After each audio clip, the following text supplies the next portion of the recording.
radijo namai, tai labai labai gerai.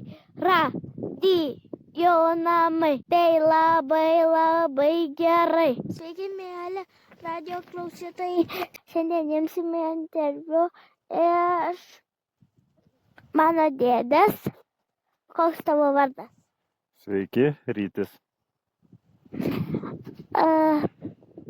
Kokia tavo profesija? Mano profesija yra inžinierius, konstruktorius. Ką tu veiki?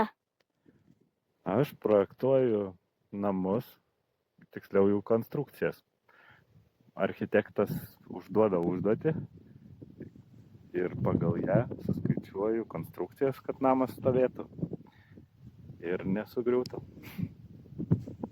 O jūs visada dirbate prie kompo?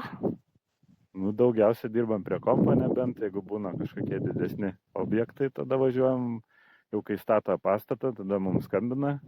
Jeigu kažkas neaišku, važiuojam pagelbėti statybininkam, paaiškinti brėžinius, ką daryti ir spręsti kitas situacijas kažkokias iškilusias.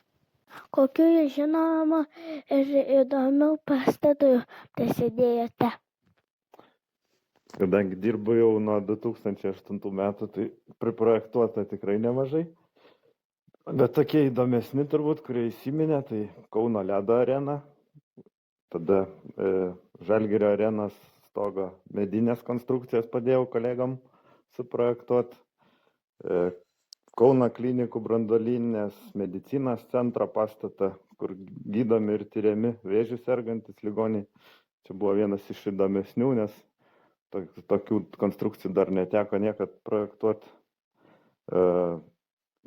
Iš dar įdomesnių Kauno Lėlių teatro rekonstrukcija buvo. Reikėjo išsaugoti tarpukariu suprojektuotas lubas ir tuo pačiu suprojektuoti antrą aukštą.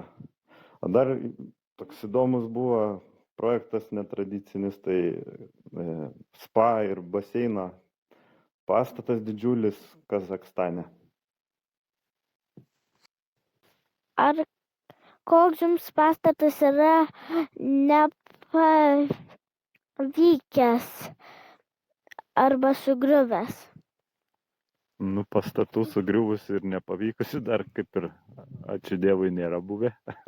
Tikiuosi niekad ir nebus.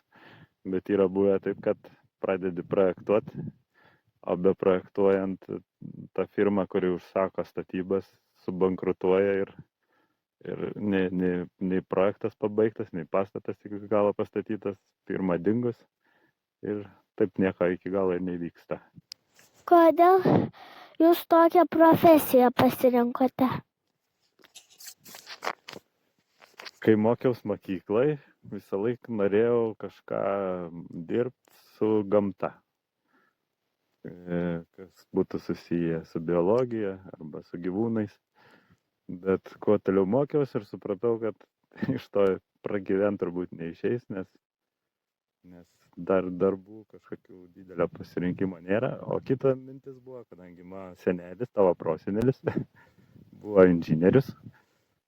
Ir man visai įdomu būdavo, ką jis ten veikia.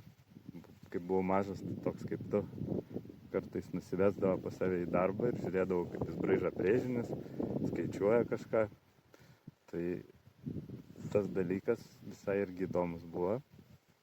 Ir po biškį sugalvojau, kad gal būtų visai įdomu pabandyti eiti senelę pėdom. Nors senelis buvo šilumos inžinierius, bet vis tiek profilis ir principas darbo yra labai panašus. Tai va, taip ir pasirinkau. Kas yra sunkiausia šitame darbe? Šitame darbe sunkiausia tai, kad visą laiką terminai yra per trumpi, o padaryti reikia visą laiką per daug. Ir dažniausiai pritrūksta savaitės arba paskutinių naktų ir tenka sėdėti ir naktim, ir savaitgaliais, kad spėtum pabaigti, nes vyksta statybos ir nieks negali laukti. Tai va turbūt pats sunkiausias dalykas. O koks yra namas tvirčiausias trijų pačių yra plytų namas, o koks yra iš tikrųjų tvirčiausias namas? O kokie ten namai kiti buvo, primink man, aš jau pamiršau tą pasaką. šiaudų, iš šakų ir dar iš plytų. Nu tai šiaudų dabar irgi populiarus, ekologiški būna, iš šakų tai čia būtų kaip karkasinis, o iš plytų, nu, kiekvienas turi savo pliusų, savo minusų, bet tvirčiausias, aišku, būtų iš plytų, tik tai būtų brangiausias, turbūt, sąlyginai, ir specialistų reiktų, kurie mokėtų jį pastatyti.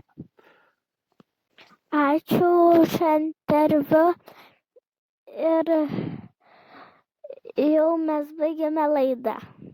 Radijo namai, tai labai labai gerai. Radijo namai, tai labai labai gerai.